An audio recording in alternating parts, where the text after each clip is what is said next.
Lesson 1.1, Points, Lines, and Planes. Our essential question, how can you represent basic geometric terms in words, symbols, and pictures? Take a minute to get your notebook ready. 1.5 inches margin for the questions, and the rest should be for the main idea, notes. Label the top of the page with the name of the lesson. Write the essential question. Set up the chart form because we're going to have vocabulary, so you can have a column for vocab, a column for picture, and a column for symbol.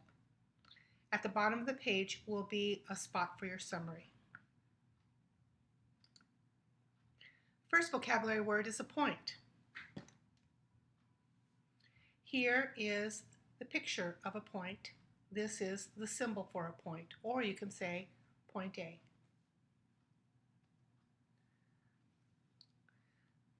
Our next vocabulary word is line. A line is a set of points that go forever in both directions. They extend without end. Notice that there are some arrows. This is the picture for a line. This is the symbol for a line. Lowercase l stands for all the points in that figure. Or you can choose any 2 points on the line, write them down, and put the line symbol. Or you can reverse the order. For example, if I wanted to label this line right here, I would just choose 2 letters, T and C, and put the line symbol over. One more time. If I wanted to label this line, I would just choose 2 letters, EH, and put the line symbol over. If I wanted to label this line right here, I would just pick out 2 letters. Now notice there are 3. Just pick out any 2 letters, say M and P, and put the line symbol over it. Our next vocabulary word is plane. A plane is a flat surface that extends without end. This is the picture of a plane. We use a parallelogram, but we know that it keeps on going. There's really no boundaries.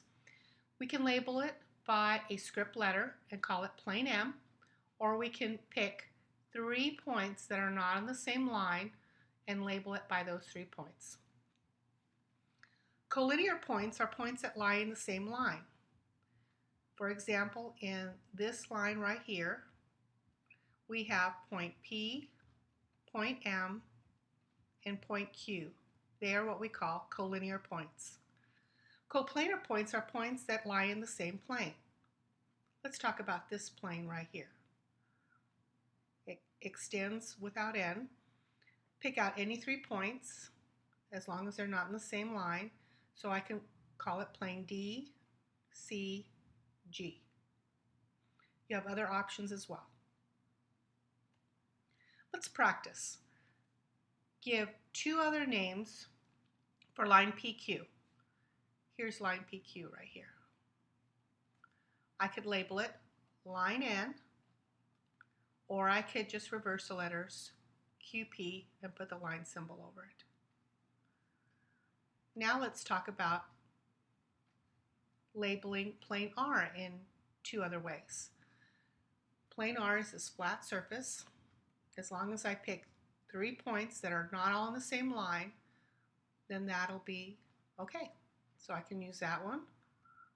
Or I really have to keep using this letter V because the other 3 points are all on the same line. I do not use R. R is the name of the whole plane. Name 3 points that are collinear in this picture, and that would be point S, point P, and point T. Now let's name 4 points that are coplanar, that are all in the same plane. Point V, point S, point P, and point T. Again, do not use the letter R. R is not a point.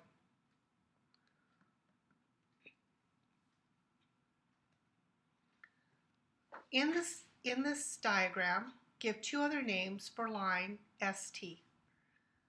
So 2 other names for line ST. I'm looking here at our ST right here. I could call it line M, Or I could pick any two letters. I'll pick the letter P and T and put a line symbol over it. There are other answers that are possible.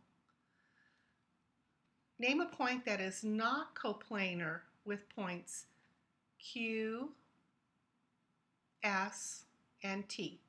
Q, S, and T are making a vertical plane, very similar to this one.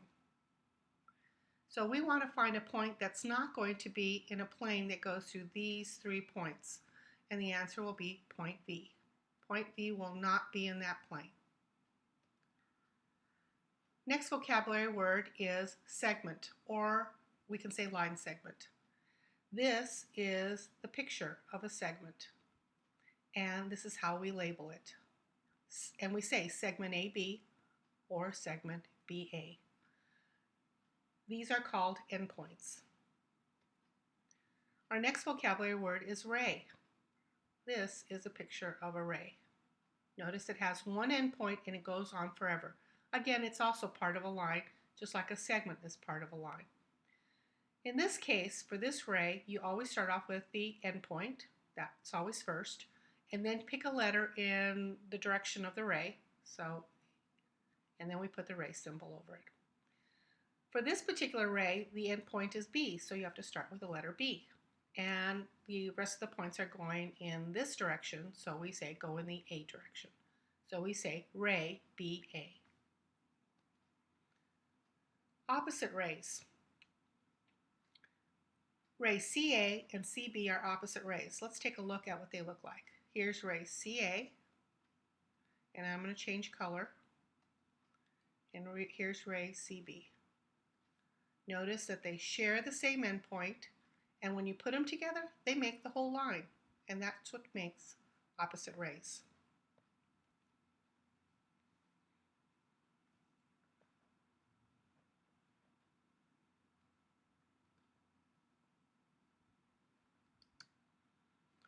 All right, let's practice a little bit more. Name another name for segment CG. GH, I'm sorry. So just change the letter order, and we've named it again. Name all points with endpoint J. So if you start here at J and then go in another direction, that'll be a ray. So this will be ray JF, and then I can say JG,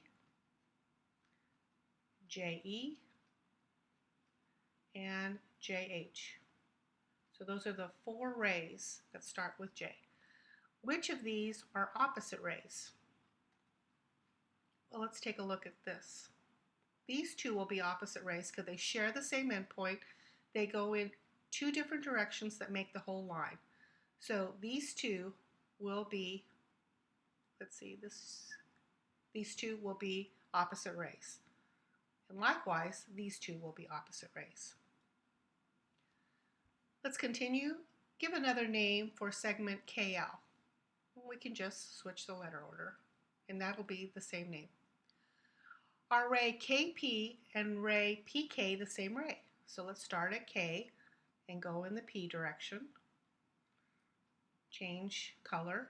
Now I'm going to start at P and go in the K direction, and the answer is no. 1, they're not starting with the same point. And you see there's some little overlap, so opposite rays never do an overlapping. Now I'm going to undo all this color before I do the next problem. R ray NP, so start at N and go in the P direction. Change color, start at N and go in the M direction. Are they the same ray? And the answer is yes. They have the same starting point and they're going in the same direction. And that's the end of lesson 1.1.